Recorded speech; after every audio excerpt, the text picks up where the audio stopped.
गणपती पाठोपाठ ज्येष्ठा गौरींचं मंगळवारी विधिवत स्वागत करण्यात आलं आणि बुधवारी पूजनानंतर त्यांना नैवेद्य सुद्धा दाखवण्यात आला। नागपुरातल्या घुबे कुटुंबियांकडे देखील या महालक्ष्म्यांचं विधिवत पूजन करण्यात आलं।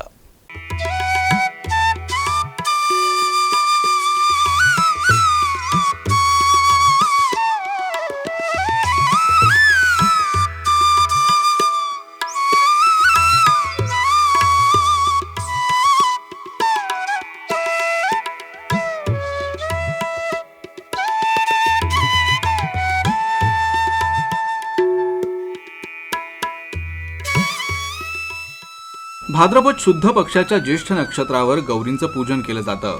गौरींचं अनुराधा नक्षत्रावर आवाहन होतं। ज्येष्ठ नक्षत्रावर पूजन आणि मूळ नक्षत्रावर विसर्जन केलं जातं। मंगळवारी ज्येष्ठा गौरींचं मोठ्या थाटात स्वागत केल्यावर बुधवारी त्यांचं पूजन करण्यात आलं। नागपुरातल्या सिव्हिल लाईन्स भागात राहणाऱ्या घुबे कुटुंबियांकडे देखील ज्येष्ठा गौरींचं दरवर्षी आगमन होतं। यंदाही बुधवारी या गौरींचं थाटात पूजन करण्यात आलं। दरम्यान चैतन्याचं वातावरण निर्माण झालं होतं।